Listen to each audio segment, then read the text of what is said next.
नमस्कार, मी कैवल्य आणि celebrity talk time मध्ये मी तुमच्या सगळ्यांचं स्वागत करतोय. नमस्कार, मी आशुतोष आणि मी तुमच्या सगळ्यांचं स्वागत करतोय. स्वागत मी करतोय सेलिब्रिटी मी तुमचा लाडका अँकर आहे. उद्या मी दिसणार आहे तुम्हाला सेलिब्रिटी. मी पण आहे ना, मी आणि सेलिब्रिटी तुम्ही सगळे आहात. सेलिब्रिटी हा कोणीच नाहीये, पण हा का आला इथे मला माहिती नाही. एक मिनिट थांब, थोडंसं मला एक मिनिट थांब. जो खरा लाडका अँकर आहे त्याला बोलायची संधी देऊयात. त्याचा कार्यक्रम आहे, आपण इथे प्रश्नांची उत्तरं द्यायला आलेलो. ओके, नाही मी बोलू थोडस, म्हणजे लाडका कोण वगैरे ते आता ठरेलच, म्हणजे तसे फोन येतीलच है की नाही. हा म्हणजे मला तेच म्हणायचंय. आणि तुम्ही आम्हा सगळ्यांचे दोघेही आणि दिल दोस्ती दुनियारी मधले जेवढे कॅरेक्टर्स आहेत सगळे तुम्ही आमच्या सगळ्यांचे लाडके आहात. आणि धन्यवाद, माझा जॉब तुम्ही मला करू देता. नाही तर मला क्षणभर वाटलं की मेरी जान खतरे में वगैरे असं काहीतरी सूट वगैरे असले की आम्ही एकदम अँकरिंगच्या झोन. आता आम्ही शांत आहोत. नाही, आता तुम्ही ते आम्हाला दिसणारच आहात.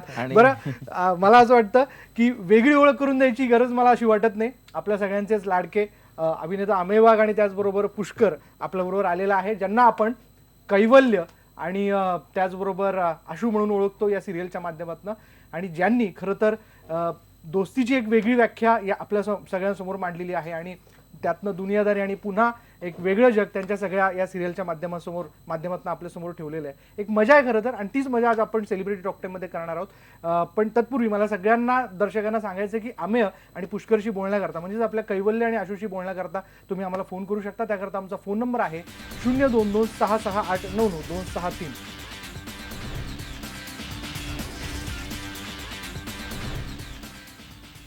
वेगळी सुरुवात करायची गरज नाही, कारण सुरुवात ऑलरेडी झालेली आहे. हा, थोडा कर्टन ओपन करते. कळलंय असं की तुम्ही दोघेही अँकर झालेला आहात. जरा ते काय, जरा ते सांगा ना. म्हणजे पाठीमागे फोटो पण दिसतोय म्हणून म्हटलं.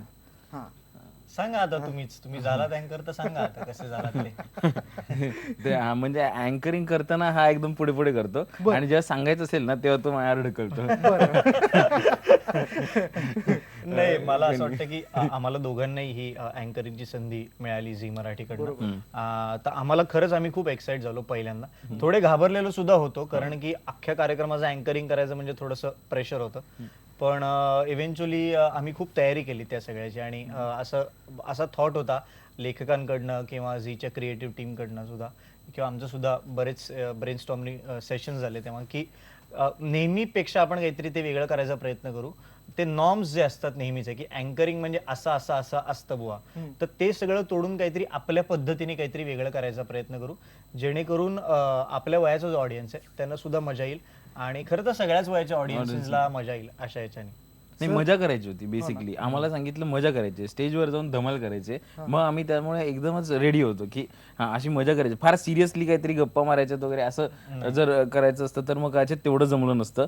पण एक धमाल करायला सांगितली होती. झी मराठी अवॉर्ड्सला आम्हाला एक अँकर्स म्हणून धमाल करायला सांगितली होती. अच्छा, म्हणजे त्याची झलक आपल्याला थोड्या पूर्वी मिळेल तशीच धमाल. हा, तर तशा पद्धतीची धमाल. त्यात मस्ती असेल, भांडणं असतील, सगळ्याच गोष्टी. भांडण ह्याच्या बाजूने, मस्ती म्हणजे मी थोडी करायचा प्रयत्न करतो. अच्छा, हा, याचा माज असतो, माझं भांडण. आणि मस्ती ह्याच्या अंगात खूप आहे ना. पुढचा प्रश्न. पुढचा प्रश्न आपण फोन घेऊयात. आपल्याला फोन यायला सुरुवात झाली. ठाण्यावरनं सागर मगदूम आपल्या बरोबर आहे. सागर, आपला प्रश्न विचारा. माझा प्रश्न आशुतोषला आहे. नमस्कार. नमस्कार, माझा प्रश्न आशुतोषला आहे. हा, सिम्पली ग्रेट जशी म्हणतात तशी ऍक्टिंग करता तुम्ही. Hello, simply great. ग्रेट. वा, थँक्यू. आम्ही तुम्हाला याच्या आधी कोणत्याही सिरियल किंवा कोणत्या नाटकामध्ये नव्हतं बघितलं, हा, पण ज्या प्रकारे तुम्ही ऍक्टिंग करता हा, त्यामुळे या उद्देशाने जर बघितलं तर तुम्ही एक म्हणजे उत्कृष्ट ऍक्टर, म्हणजे पुढची मराठी फिल्म इंडस्ट्रीसाठी तुम्ही डेव्हलप होत आहे असं मला वाटतं. मला प्रश्न वगैरे काही विचारायचा नाहीये. अच्छा, सागरजींना आपल्याला शुभेच्छा द्यायच्या थँक्यू होत्या. थँक्यू सो मच शुभेच्छा सागर. व्यक्त केलेल्या आहेत पुष्कर. Thank you so much. पण या सगळ्या याच्यामध्ये मला एक तुमचं सगळ्यांचं नवल वाटतं की ज्यावेळी तुम्ही प्रत्यक्ष सगळ्यांना भेटायला जाता, म्हणजे तुम्ही काही रॉक कॉन्सर्ट केली वेगवेगळ्या शहरामध्ये जाऊन, आणि बरीचशी प्रेक्षक मंडळी प्रत्यक्ष आपल्या कैवल्याला, आपल्या आशूला त्या ठिकाणी भेटली. काय रिॲक्शन्स होत्या? फार मजेशीर रिॲक्शन असतात. एकतर म्हणजे ओव्हरवेल्मिंग हा शब्द, याचा खरा अर्थ ऍक्च्युली आम्हाला सगळ्यांना आता कळतोय, कारण इतका भयानक रीच आहे लोकांपर्यंत. अशा पद्धतीने आम्ही पोहोचलोय. आणि जेव्हा लोक भेटतात तेव्हा म्हणजे एक किस्सा आत्ताच आम्ही सांगत होतो, तो तू सांग. म्हणजे लहान मुलीचा किस्सा जो तिने. हा, म्हणजे हा म्हटलं आम्ही एका बंद स्टुडिओत शूटिंग करत असतो, आणि आम्हाला फक्त सोशल मीडिया हे एकच तसं माध्यम आहे ज्यातनं आम्हाला कळतं की काय रीच होतोय, लोकांना कितपत आवडते मालिका आणि काय. पण कॉन्सर्टच्या माध्यमातनं एक तर फक्त कॉलेजच्या लोकांना एंट्री आहे, तर ते सगळे असे एक्साइट होऊन तिथे बसलेले असतात आणि त्यांना त्यांचे आवडते कलाकार जेव्हा स्टेजवर दिसतात तेव्हा प्रत्येक असं होतं की प्रत्येकाच्या एंट्रीला एक 3-3, 4-4 मिनिटं पहिले आरडाओरडाच होतो. डायलॉग वगैरे काही गाणी बोलायची संधीच मिळत नाही. तर मजा येते आणि आम्हाला फार वेगवेगळे अनुभव येतात. म्हणजे असं तरुणांना आवडतो तसं लहान मुलांना पण हा कार्यक्रम खूप आवडतो. त्याचं मला फार छान वाटतं खरं तर. तर आम्ही असंच एकदा एके ठिकाणी गेलो होतो. तिथे काही मंडळी होते, ते त्यांच्या लहान मुलीला घेऊन आले की तिला आवडतो आम्ही म्हणून, आणि सरप्राईज म्हणून तिला अचानक आमच्या समोर आणलं. तर ती आम्हाला तिने असं बघितलं 2 मिनिटं आणि अचानक कारण तिला हे सहनच झालं नाही त्या लहान मुलीला की हे टीव्हीतनं बाहेर कसे आले. ही माझे हे आशू, कैवल्य, रेश्मा, सुजय, समोर कसे मीनल, दिसतात? हे समोर कसे, हे टीव्हीत असतात. ओव्हरवेल्मिंग म्हणून म्हणतो मी या गोष्टीसाठी की आम्ही रिअल आहोत हे त्यांना असं ते पचणं फार अवघड जातं त्यांना. मग त्यामुळे आम्ही एक कॅरेक्टर म्हणून त्यांना असं एक 2D मध्ये बघितलेलं असतं मला, आणि एकदम एक 3D माणूस बघतात तेव्हा त्यांना एक काहीतरी फार मजा वाटते आणि त्याची आम्हाला मजा वाटते. So that is the thing. मग असे लोक भेटले रे, काय मग बनियन आणि शॉर्ट्स कुठे आहे? मी आता दररोज नाही तसा हिंडू शकत, मी फक्त सिरियल मध्ये असतो तसं. पण ती उत्सुकता असते सगळ्यांना. आपल्या शहरातनं पुणे, अर्थात पुणे. अरे वा. हा, पुण्यावरनं स्वप्नील कौचाले आपल्या बरोबर आहेत. स्वप्नीलजी, आपला प्रश्न विचारा. पहिले तर दिलदोस्ती आणि दुनियादारीसाठी तुम्हा सर्वांना खूप खूप शुभेच्छा. थँक्यू स्वप्नील. थँक्यू. माझा प्रश्न आहे अमेल आहे. हा. तुम्ही मोठ्या पडद्यावर सुद्धा काम केलेलं आहे, आता लहान पडद्यावर काम करताय, तर मोठ्या पडद्याचा आणि लहान पडद्याचा अनुभव कसा आहे? मी खरं सांगू का, मला असं थोडंसं असं वाटत होतं की सिरियल म्हणल्यानंतर खूप घाईघाई करतात, खूप फास्ट होतं शूटिंग, थोडंसं ढकला असं काम असतं, कारण रोज आपल्याला एक प्रेशर असतं विशिष्ट फुटेज काढायचं.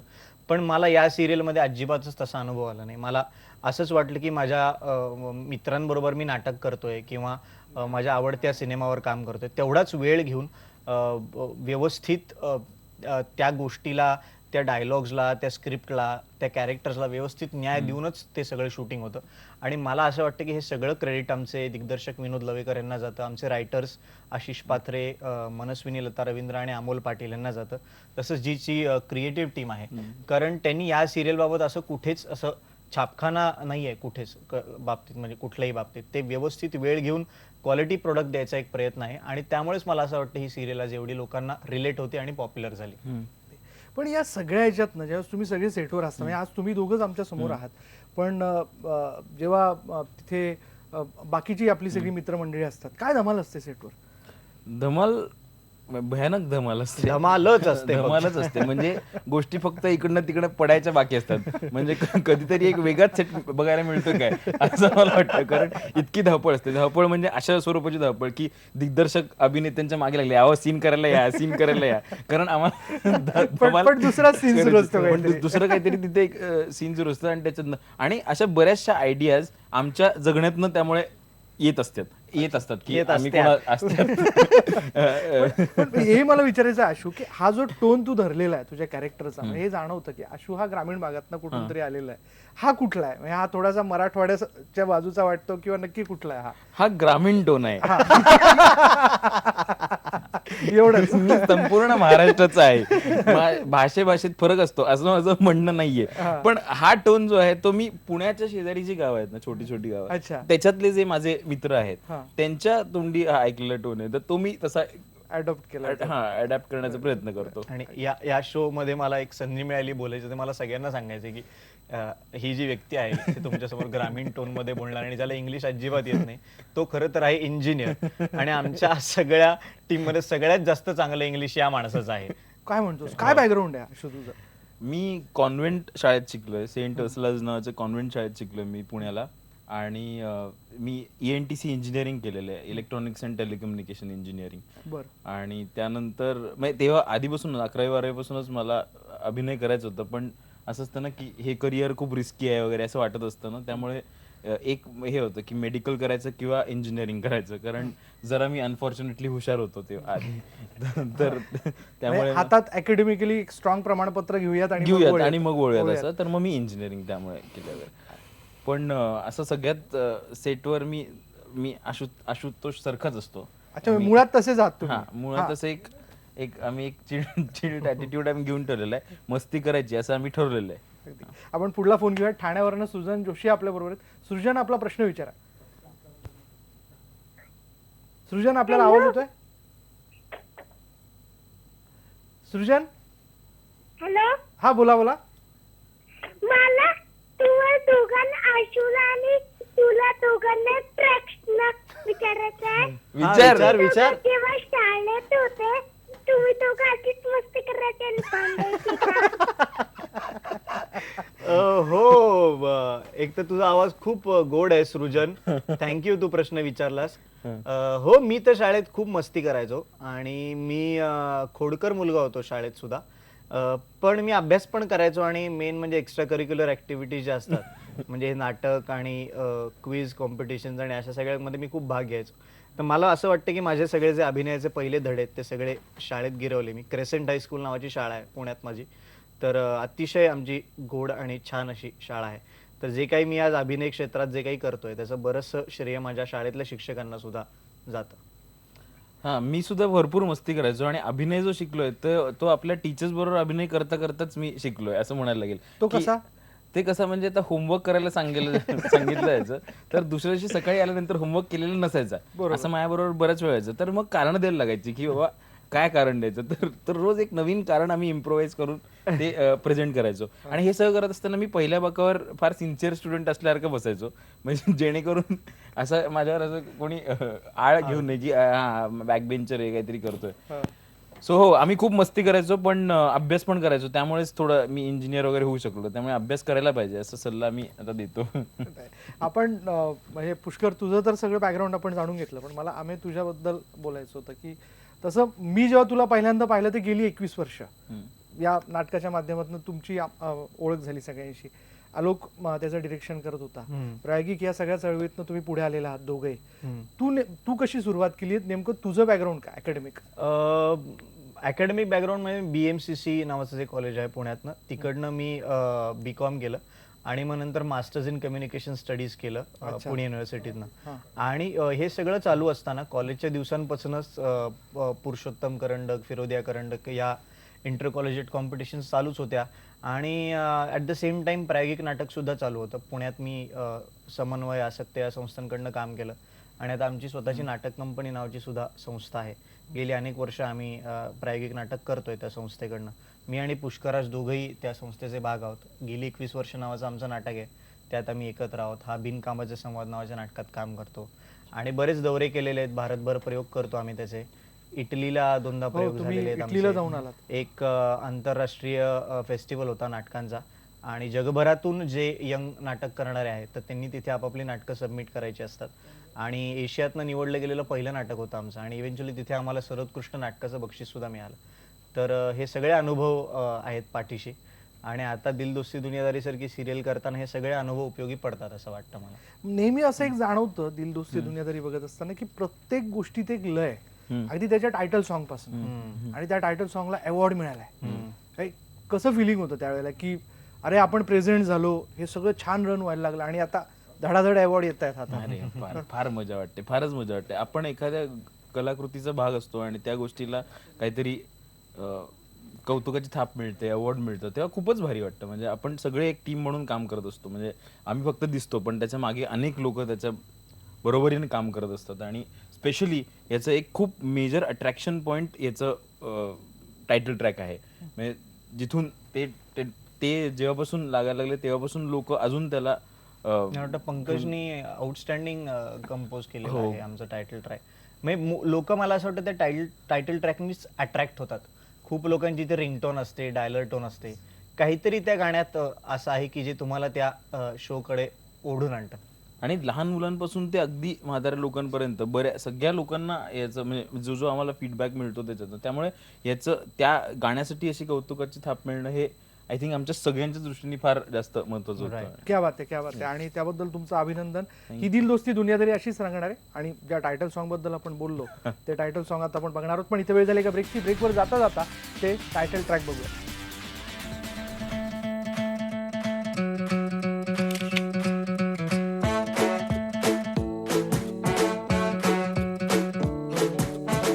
दुनिया ही रंगबिरंगी आपल्या वेड्या स्वप्नांची मैत्रीत ह्या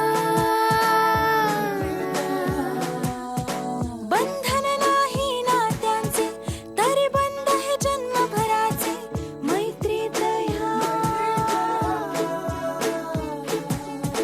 जगण्याची रीत ही भारी दोस्तांना सावरणारी जोडणारी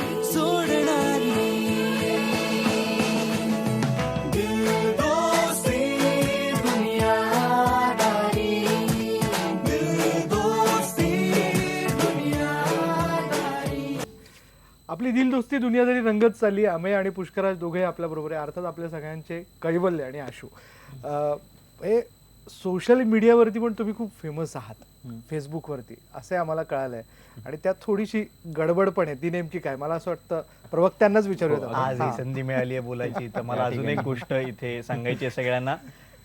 मी आहे फेसबुकवर, ट्विटरवर, इंस्टाग्रामवर अमेय वाघ नावाने जे आहेत ते मी आहे.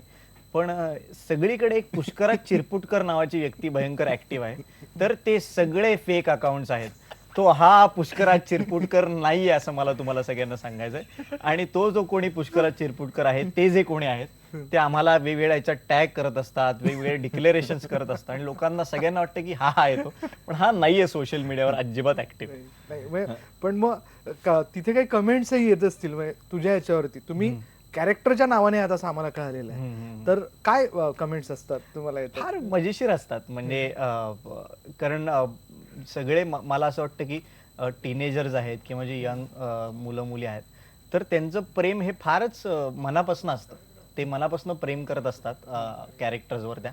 Direct प्रेम आणि त्यांना खूप डायरेक्ट प्रेमच असतं. म्हणजे त्यांना ते किंवा हेटेड असतं, म्हणजे असं आधीमध्ये काही नसतं. खूप आवडतं. आणि फार असे मजेशीर ट्विट्स वगैरे येतात. एकदा एक मला असं ट्विट आलेला की तू ऑरेंज कलरचा बनियन घालणं बंद कर, बाकी कुठलाही कलरचा बनियन घाल, कारण की त्यामध्ये माझ्या गर्लफ्रेंडला तू खूप आवडतोस, तर ते परत घातलंस तर याद राख वगैरे.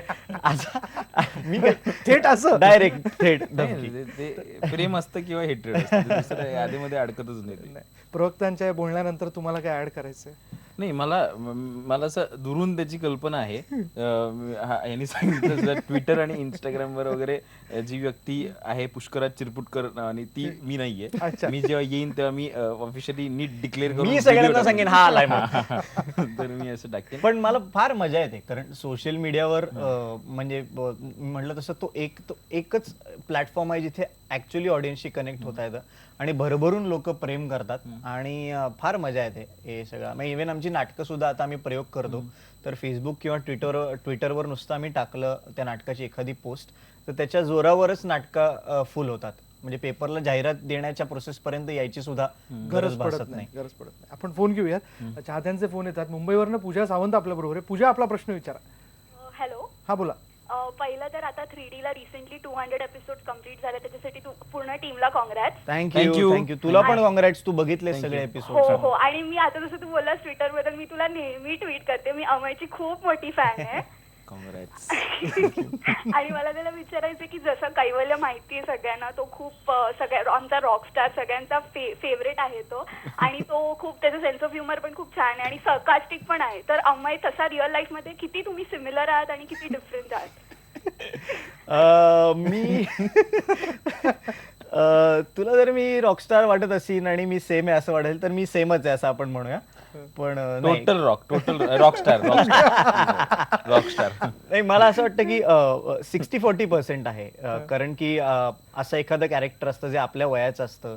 आणि असंच मी सुद्धा माझ्या मित्रांबरोबर वगैरे मुंबईत राहिलेलो आहोत आणि हे जे काही अनुभव आहेत आयुष्यात हे माझं उत्तर पुष्कराजला माहिती आहे दरवेळेस, त्यामुळे तो हसतोय. आणि हे आयुष्यातले अनुभव अनेक वेळा आम्हाला उपयोगी पडतात हे करताना. तर असं म्हणेन की मी 60% नाहीये कैवल्यासारखा आणि 40% आहे सुद्धा आणि नाही सुद्धा. अच्छा तू सांग, तू आहेस का आशू सारखं? नाही, मला विचारलं नाही, तुझी फॅन होती. अच्छा आपण पुढला फोन घेऊया. डोंबिवलीवरनं वैभवी विचारे आपल्या बरोबर आहे. वैभवी, आपला प्रश्न विचारा. हाय हाय कैवल्य दादा. हाय दादा हाय आशू दादा. हाय. तुला पण दादा म्हणली. मला म्हणजे असा प्रश्न विचारायचा आहे की तुम्ही डोंबिवलीला कधी येणार आहात? तू कधी बोलू, आम्ही लगेच येतो. ठीक आहे, आजच या. आज येतो. हे शूटिंग झालं की लगेच येतो. ओके, ठीक आहे ठीक आहे. पण काय आल्यावर काही खायला वगैरे देणार का ह्याला? कारण ह्याला खायला लागतं सर. हो, काय बनवणार आहे खायला? हो हो, काहीही काहीही. कांदे पोहे. कंडूला दादा म्हणलेस म्हणजे तुझी बहीण आहे, तुझी बहिणीसाठी कांदे पोहे करते. ओके ठीक आहे. ओके, Wow, थँक्यू सो चला, मच. आता इथे बसल्या बसल्या आमंत्रण मिळालंय. पुण्यावरनं फोन आहे आपल्याकडे.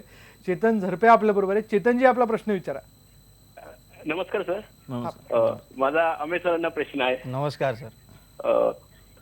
सर, आम्ही तुमच्यासारखेच म्हणजे पुण्यात बॅचलर म्हणून राहतो, म्हणजे कुटुंबापासून फार दूर, त्यामुळे आम्हाला हे खूप रिलेटेड करतं आमच्याशी. Thank you thank you. आणि आम्ही आता गणेश पुणे इथे मॉडर्न कॉलेजला, तर त्या कॉलेजला तुम्ही कधी भेट देऊ शकाल का? आम्ही एकदा येऊन गेलोय मॉडर्न कॉलेजला. येऊन गेलो ना, गेलो होतो मॉडर्न कॉलेजला. आम्ही एकदा येऊन गेलो होतो, कारण आम्ही आमच्या रॉक कॉन्सर्टच्या प्रमोशनच्या वेळेस आम्ही सगळीकडे कॉलेज व्हिजिट्स करत होतो तेव्हा. पण पुन्हा एकदा येईन. पुणे काय आपलंच शहर आहे, नक्की. तिथे पुण्याला अनेक वेळा यायला आवडतं. आम्ही दोघंच काय, आम्ही सगळी अख्खी 6 लोकांची टीम नक्की पुन्हा एकदा येऊ भेटायला. यांच्या प्रश्नालाच घेऊन मला एक प्रश्न असं विचारायचा आहे की एका फ्लॅटमध्ये सगळे एकत्र राहत आहेत, ठीक आहे, म्हणजे आतापर्यंत आपण देखील त्या प्रोसेस मधनं गेलेलो आहे. मुलं आपण सगळे एकत्र राहतो. इथे ना मुलं आणि मुली दोघंही एकत्र राहतात. हे व्यवस्थित मांडलं गेलं असतं तर ते छान वाटणार आहे. कुठे जर याला थोडाही धक्का लागला असता तर ते वेगळं दिसून आलं असतं सगळं. तर हा सगळा समतोल किंवा हा बॅलन्स साधणं हा देखील या सिरियल मधला एक तारेवरची कसरत करण्यासारखा भाग होता का? अगदी अगदी अगदी. आणि तो सगळ्यांसाठीच, म्हणजे जे लेखक आहेत, जे दिग्दर्शक, अगदी प्रोड्युसर सुद्धा, आणि जी टीम आहे ती, आणि ऍक्टर, या सगळ्यांसाठीच हे खूप चॅलेंजिंग काम होतं. आणि तेच आमचं सगळ्यात पहिलं टार्गेट होतं की हे असं काहीतरी हेल्दीली लोकांपर्यंत पोहोचवणं. कारण ते हेल्दीली गेलं नसतं तसं ते एक्सेप्ट झालं नसतं हेल्दीली. मग त्याच्यावर बोटं दाखवली जातात किंवा असं बोललं जातं, कमेंट केलं जातं. तर ते खूप मैत्रीपूर्ण एक वातावरण तिथे निर्माण करून राहत आहेत हे दाखवणं हे सगळ्यात जास्त महत्त्वाचं होतं. आणि ते आय थिंक आम्ही पार करण्याचा प्रयत्न अगदीच करतोय. त्याच्याबद्दलचे कमेंट आणि येतातच. मला वाटतं ते सगळं दाखवण्यात त्या नात्यांमधली जी प्युरिटी आहे, जो सच्चेपण आहे, तर तो टिकवून ठेवला आहे. आणि त्यामुळे मला असं वाटतं की ते त्यात काहीच आक्षेपार्ह कोणालाच वाटत नाही. आणि ते पूर्णपणे सगळे क्रिएटिव्ह टीम आणि दिग्दर्शकाचं आणि प्रोड्युसरचं क्रेडिट आहे या सगळ्यात. डेफिनेटली. म्हणजे सगळ्यांना उत्सुकता असते की तुम्ही आत्ता असे आहात, प्रत्यक्षात कसे आहात. आता तुम्ही दोघं इथे आमच्याबरोबर स्टुडिओमध्ये आहात, पण इतर 4 मंडळी आपल्याबरोबर नाही. सुजय आपल्याबरोबर नाही, मिनल आपल्याबरोबर नाही, ॲना नाहीये, रेश्मा नाहीये. हे कसे आहेत? हे जसे कॅरेक्टर मध्ये आपल्याला दिसतात पण ते प्रत्यक्षात कसे आहेत? सगळे जण, हा म्हटलं जसं 60-40% हे अगदी योग्य आहे. कारण ते जे काही येतं स्क्रीनवर ते आमच्या आतूनच येतं. ते असं कोणीतरी बाहेरून टाकत नाही. त्यामुळे कुठेतरी आत हे दडलेलं असतं. पण फक्त आपण माणूस म्हणून वावरताना ती इमोशन किंवा त्या पद्धतीची एक्सप्रेशन्स आपण देत नाही बाहेर. ही कॅरेक्टर्स म्हणून ती एक्सप्रेशन्स आपण बाहेर काढतो. त्यामुळे असं कुठेतरी आत दडलेलं आहे. आता वेगळा फरक ह्याच्यातला असतो की तुम्ही रिॲक्ट कसं होतं एखाद्या सिच्युएशनला. तर त्या बाबतीत आय थिंक सगळेच जण आम्ही बऱ्यापैकी वेगळं. म्हणजे तसं म्हटलं तर मिनल थोडीशी सिमिलर आहे. स्वानंदी आणि मिनल या दोन थोडे सिमिलर आहेत. सुजय आणि सुव्रत हे थोडेसे सिमिलर आहेत.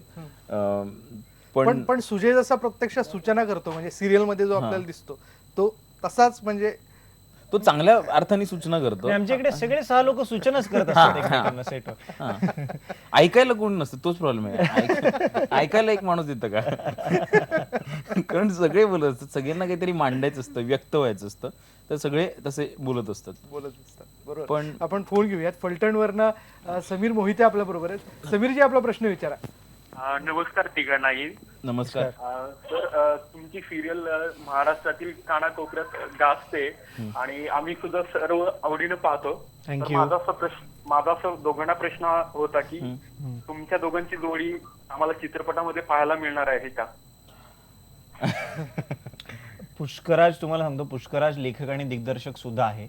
पुष्कराजने एक शॉर्ट फिल्म डिरेक्ट केली होती फॉरगेट इट नावाची. क्या बात. त्यात मी काम केलं होतं या सिरियलच्या आधी. तर मला असं वाटतं की ही जबाबदारी पुष्कराजनेच आता उचलावी. त्यांनी एक अशी फिल्म लिहावी आमच्या दोघांसाठी. डिरेक्टर जे आमच्या सिरियलचे दिग्दर्शक विनोद लवेकर डिरेक्ट करतील आणि संजय जाधव प्रोड्यूस करतील आणि बाकीचे जे चौघ आहेत त्यांना छोटे छोटे रोल देऊया त्यात.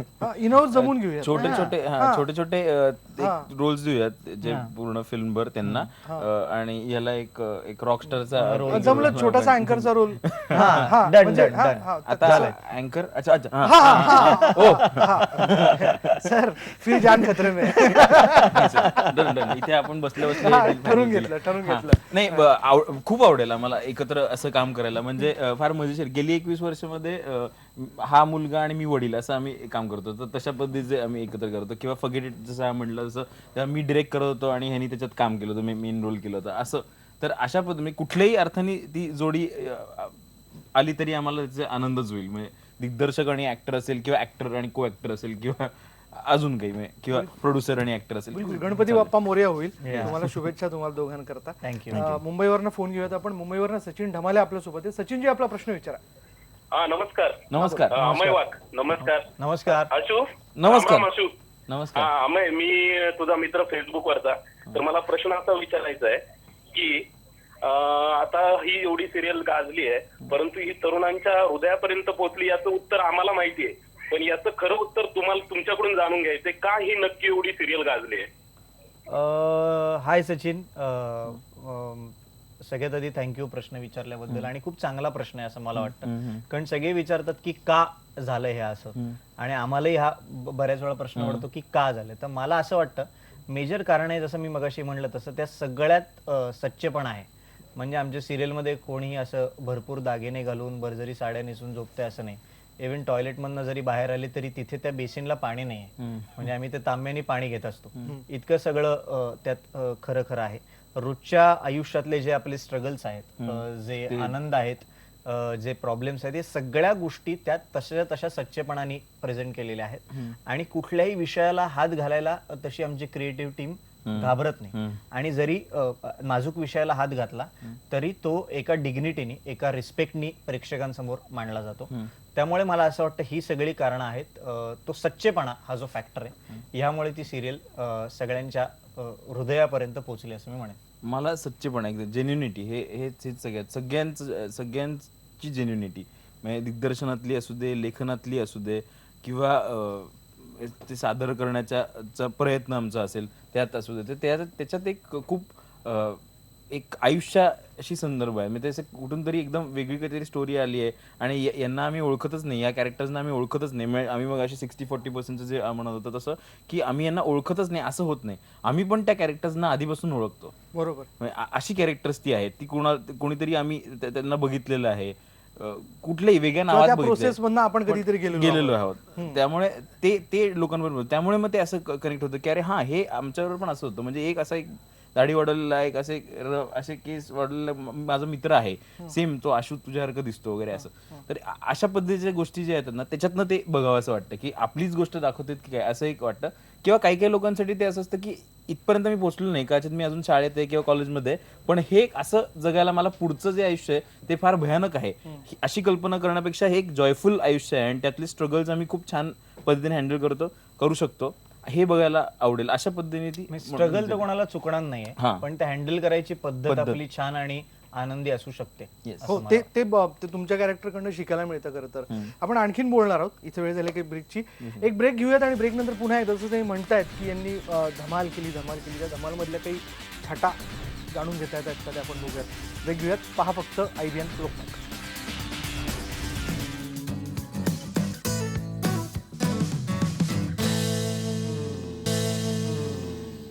तर ही दिल दोस्ती दुनियादारी आज सेलिब्रिटी टॉक टाइम मध्ये रंगत चालली आहे. कट्टा देखील कट्ट्यावरच्या गप्पा आता अलग मोड पे आ गए है.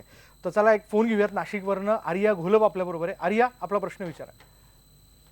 हाय आशू दादा. हाय. हाय कैवल्य दादा. हाय आर्या. माझ घरातल्या सगळ्या ताई दादांना पण हाय सांगा. नक्की सांगतो. मी आर्या घोलप. माझी लहान बहीण आहे, आस्था नाव आहे तिचं. ती 5 वर्षांची आहे. तिला तुमची सिरियल खूप आवडते आणि आम्ही सगळे मिळून ती बघतो. पुढच्या शूटिंग साठी तुम्हाला all the best. Thank you Arya. Thank you, शुभेच्छा. Thank you, thank you. तुझ्या बहिणीला पण थँक्यू. थँक्यू सगळ्यांना थँक्यू. आपण पुढला फोन घेऊयात. बदलापूरवरनं दामिनी गंगावणे आपल्या बरोबर आहेत. दामिनीजी आपला प्रश्न विचारा. त्यांच्याशी आपला संपर्क तुटलेला आहे. पण जसं आपण म्हणत होतो की अवॉर्ड फंक्शन मध्ये तुम्ही खूप धमाल केली. धमाल धमाल धमाल ती प्रत्यक्ष तुम्ही करताच. पण ह्या धमालमध्ये अवॉर्ड फंक्शन मध्ये एक बैठी लावणी केल्याची एक ब्रेकिंग न्यूज आम्हाला लागली आहे पुष्कराज. म्हणजे ते काय जरा म्हणजे थोडंसं उलगडून नाही काय झालं ते कैवल्य मला फारच चॅलेंज देत होता आशुतोषला. कैवल्याला फारच चॅनल करत होता. Very funny guy, very funny that one.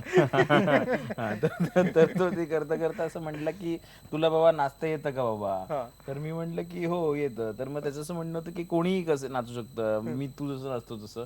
म्हणून मग मी त्याला एक बैठकीची लावणी करून टाकतो. मला म्हणलं मी लावणी करतो. म्हणलं कुठल्या गाण्यावर. पिकल्या दाढीचा केस की हो पांढरा. कुठल्या गाण्यावर करणार. काय कुठलं गाणं होतं ते. या रावजी तुम्ही बसा भाऊजी. एक झलक या रावजी बसा भाऊजी. म्हणता येणार नाही गाणं, तुम्ही म्हणाल का प्लीज. नाही आम्ही म्हणाल. मला आता लावणी आणि पुष्कर दोन्ही बसलेले आहेत त्यामुळे आपण थोडस करूया असं मला.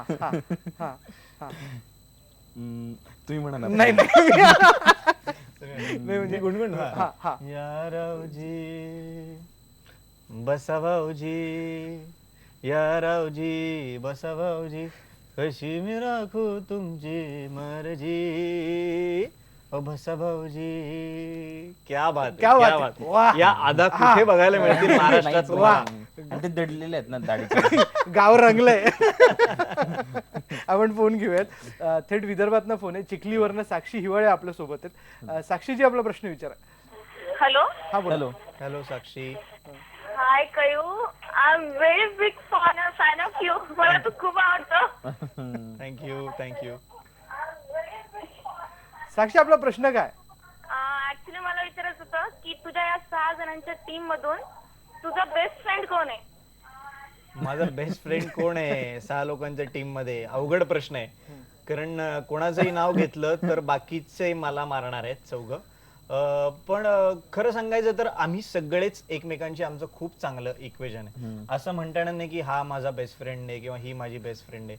कारण आम्ही घरी सुद्धा कमी वेळ असतो आणि एकत्र जास्त वेळ असतो. आणि ऍक्च्युली असं झालंय की तुम्ही एवढ्या वेळ जेव्हा एकत्र काम करता, एवढा वेळ एकत्र घालवता, तेव्हा तुम्ही खरे असता. म्हणजे मी माझ्या घरच्यांसमोर कसा वागतो तसंच मी या सगळ्यांसमोर वागतो, किंवा हे सगळे सुद्धा तसेच आम्ही एकमेकांसमोर वागतो. तर खूप वेगवेगळं असतं. कोणाचा सीन चालू असेल, 4 लोकांचा सीन चालू असेल, मारभर पुष्कराज बसला असेल तर आमच्यात काही ना काहीतरी मेकअप रूम मध्ये शेअरिंग होत असतं. कधी पूजा बरोबर काहीतरी असतं, कधी सुव्रत, कधी स्वानंदी, कधी सखी. तर आम्ही खरंच 6 लोक एकमेकांचे अत्यंत जवळचे मित्र झालेलो आहोत. अगदी ही एक आम्हाला खरं तर फॅमिली जाणवते. आणि आणखीन आपण बोलणार आहोत या फॅमिली बद्दल. इथे वेळ झाली का ब्रेकची. एक ब्रेक घेऊयात. पहा फक्त IBN लोकमत.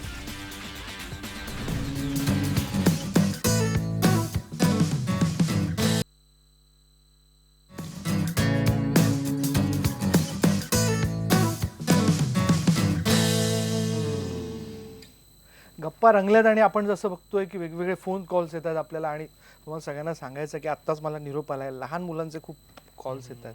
आणि लहान मुलं म्हणजे एकच आहे की दादाशी बोलायचं आहे आम्हाला. आपण फोन घेऊयात. मानस काळे आपल्या बरोबर आहे ठाण्यावरनं. मानस आपला प्रश्न विचारा. हॅलो. हा बोला. हॅलो. हॅलो मानस. हॅलो कैवल्य दादा, आशु दादा, मी तुमचा खूप मोठा फॅन आहे. Thank you thank you. कैवल्य दादा, तुम्हाला खरंच गिटार वाजवता येतं. हो, मी गिटार शिकतोय. पण म्हणजे असं नाही म्हणता येणार की मी फार ग्रेट वाजवतो, पण शिकण्याचा प्रयत्न चाललाय आणि मी रोज शिकतोय. कारण की असं होतं की या सिरियलच्या निमित्ताने रोज गिटार हाताळावी लागते, वाजवावी लागते. तर ती शिकण्याचा प्रयत्न चाललाय आणि वेळात वेळ काढून ते शिकतोय. कॉन्सर्टमध्ये सुद्धा थोडं करायचा प्रयत्न चाललाय. आणि बरं, या सिरियलच्या निमित्ताने सगळ्या वाद्यांशी, म्युझिकशी फार जवळचा संबंध येतो. त्यामुळे म्युझिकचं हे असं नातं आहे की ते नातं तुमच्याबरोबर आयुष्यभरासाठी तुम्हाला पुरून असतं. तर या शोसाठी शोमुळे मला ते नातं माझं जपता येते म्युझिक बद्दल, तर त्याचा मला खूप आनंद होतो. डेली सोप म्हटल्यानंतर ना रोज शूटिंग आहे, म्हणजे जसं तुम्ही म्हणालात की दिवसातला एक एपिसोड तुम्हाला काढावा लागतो, आणि ह्या सगळ्या ह्याच्यात म्हणजे तुम्ही नाटकातनं पुढे आलेला आहात, आपला ब्रीद येतो शेवटी, मूळ ते कसा काय वेळ काढता मग जर या बाकीच्या ऍक्टिव्हिटी तुम्हाला करायच्या असतील तर? नाही खूप तेच ना, एक हे सिरियल सारखं असं ते टाईट वातावरण आम्हाला बांधून ठेवलं असं केलेलंच नाहीये. म्हणजे पहिल्यापासूनच आम्हाला अशी एक ती ब्रीदर्स घेण्याची मुभा दिलेली आहे. म्हणजे आम्हाला त्याचंही खूप बरं नव्हतं, 14 तास शूटिंग करायची आधी सवय नव्हती आम्हाला कोणालाच नव्हती. आणि त्यामुळे ते रोज आम्ही येऊन 14 तास तेच चेहरे बघतोय, त्याच स्टुडिओमध्ये जाऊन काम करतोय, हे फार अवघड होतं. पण हे ब्रीदरची सोय केली होती, आम्हाला काही सुट्ट्या मिळतात, जिथे सुट्ट्या मिळेल आम्ही त्याप्रमाणे सांगितल्याप्रमाणे, आणि मग आम्ही ते प्रायोगिक नाटकं जी करतो ती करू शकतो. असं नाही होत की आम्ही महिन्याला 15-20 शो करू शकतो, पण जे काही 3-4 शो आहेत ते आमच्यासाठी खूप छान वर्क होतात.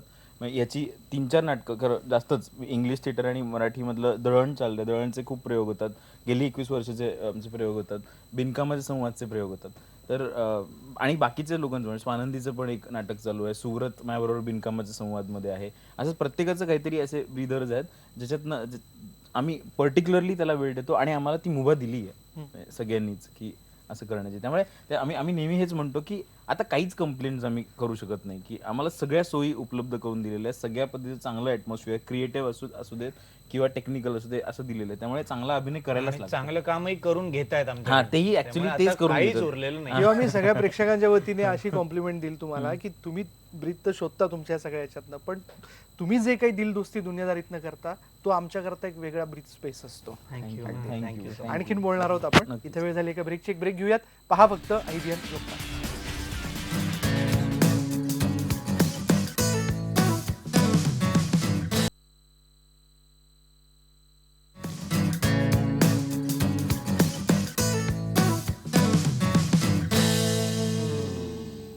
तर दोस्तांनो, लय भारी गप्पा रंगलेल्या आहेत, आणि या लय भारी गप्पांमध्ये फोन आलाय, तो आहे पुण्यावरनं. वैष्णवी थोरात आपल्या बरोबर आहे.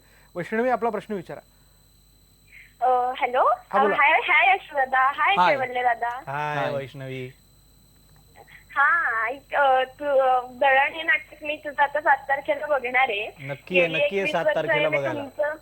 हो, गेली 21 वर्ष मी तुमचं नाही गेली 21 वर्षाचा प्रयोग कधी लावणार आहेस रे पुण्यात? दळणचा आता प्रयोग करतो 7 नोव्हेंबरला. 2 शोज आहेत, 5:30 वाजता आणि 9:30 वाजता. ते झाले की मग थोड्या दिवसांनी गेली 21 वर्षाचा प्रयोग करू, कारण त्यासाठी आम्हाला दोघांनाही शूटिंग मधून सुट्टी घ्यावी लागते, त्यासाठी थोडंसं प्लॅनिंग लागतं.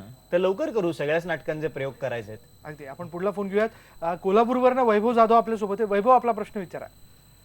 हॅलो. हा, बोला. हॅलो, वैभव जाधव बोलतोय कोल्हापूरहून. बोला. नमस्कार. आशुतोष आणि कैवल्य, नमस्कार. नमस्कार.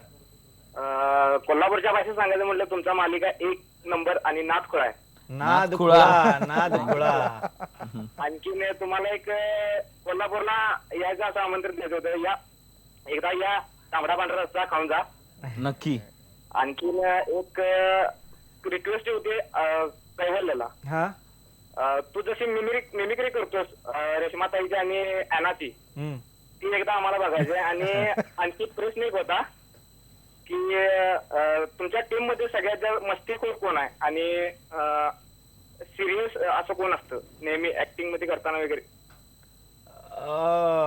सगळ्यात सिरियस खरं सांगायचं तर पुष्कराज असतो आमच्या सगळ्यांमध्ये सेटवर, कारण आम्ही नेहमी म्हणतो की हा वर्गात पहिला येणारा मुलगा आहे, कारण सकाळी आल्याला त्याला सगळे डायलॉग्स पाठ असतात, व्यवस्थित त्याला कळतं कुठला मार्क आहे, काय कुठला लाईट घ्यायचा आहे, कोणी चुकत असेल डायलॉग तो नाही तुझा असा नाही असा डायलॉग होतो. तो वर्गात पहिला येणारा मुलगा आहे, सगळ्यात सिन्सिअर आणि सिरियस दोन्ही तो आहे. मिमिक्री करायची, कोणाची करायची? पहिले रेशमाची करायची. कैवल्य उठ, अरे मी तुला कांदे पोहे करते, अरे एवढी उन्हा आली डोक्यावर एवढं झोपून आहे, कैवल्य उठ. आणि म्हणते शूटल्या तुला ना कायच कळत नाही, मी परवा गेलेले बुटीक मध्ये, तिकडनं मी ड्रेस आणला, तुला ना कायच त्याचं काय किंमतच नाही शूटल्या. तर आता कळलं असेल की मस्तीखोर सगळ्यात हा आहे सेटवर. हा इतकी मस्ती करत असतो की त्यामुळे बाकीच्या लोकांना पण तो प्रवृत्त करतो. मस्ती. तुम्ही इतके जोक करता, तुम्ही ज्यावेळेस ते सगळे इम्प्रोव्हाइज करत असाल तेव्हा तुम्ही स्वतः हसता का त्या सगळ्या ह्याच्यात? सगळ्यात पहिले आम्ही असतो. पहिले आम्ही हसून घेतो की लोकांना तो जोक नाही आवडला तरी वाईट नको वाटायला. जोक केलं की आम्ही पहिले हसून घेतो की आमचा त्यातला ह्युमर आहे त्याला आम्ही आधी सलाम करतो. आणि बऱ्याच वेळा असं होतं की चालू शॉट बंद होतो, रिटेक करायला लागतो, कारण की कोणी चुकलेलं नसतं पण कोण ना कोणतरी हसत असतं. हसण्याचं तर खूपच तो वेगळा व्यायाम होतो तुमचा सगळ्यांचा. अगदी लाफ्टर क्लब. खरं तर ही दिल दोस्ती दुनियादारी अशाच पद्धतीने रंगत जाणार आहे. तुम्हाला सगळ्यांना खूप खूप शुभेच्छा. असेच हसवत राहा आणि ही ऊर्जा कायम राहू दे. पण जाता जाता सर दोस्ती पे एक गाणं हो जाए. दोस्ती पे म्हणजे काय एकच गाणं आहे सध्या, दोस्ती पे, दिल पे आणि दुनियादारी पे एकच गाणं आहे. तर तुम्ही पण मला जॉईन करा. पुष्करच कधी गात नाही तर त्याला आपण थोडस मला जॉईन करायचं. मी जॉईन नक्कीच प्लीज, माझा आवाज बसलाय, मला प्लीज सपोर्ट करा. नक्की नाही. आधी सगळ्या फॅन्सना आणि सगळ्यांनी ज्यांनी आमचा कार्यक्रम आता खूप खूप थँक्यू. सगळ्यांना थँक्यू. खूप मनापासून मजा आली आणि थँक्यू आम्हाला इथे बोलवल्याबद्दल. आता आपण सुरू करूयात. मी जॉईन करतो. 1 2 3 स्टार्ट. दुनिया ही रंगबिरंगी आपल्या वेड्या स्वप्नांची मैत्री तयार. बंधन नाही नात्यांचे तरी बंध हे जन्मभराचे मैत्री तयार. जगण्याची रीत ही भारी दोस्तांना सावरणारी जोडणारी. 1 2 3 4. दिल Dosti Duniyadari, Dil Dosti Duniyadari. Thank you so much. Thank you. क्या बात आहे. थँक्यू आजच्या या सगळ्या गप्पांबद्दल. थँक्यू. आज या सगळ्या छानशा म्हणजे दिल दोस्ती दुनियादारीच्या या गप्पांमधनं आपल्याला बरंच काही या ठिकाणी जाणून घेता आलं. इथेच थांबूयात. पहा फक्त IBN लोकमत.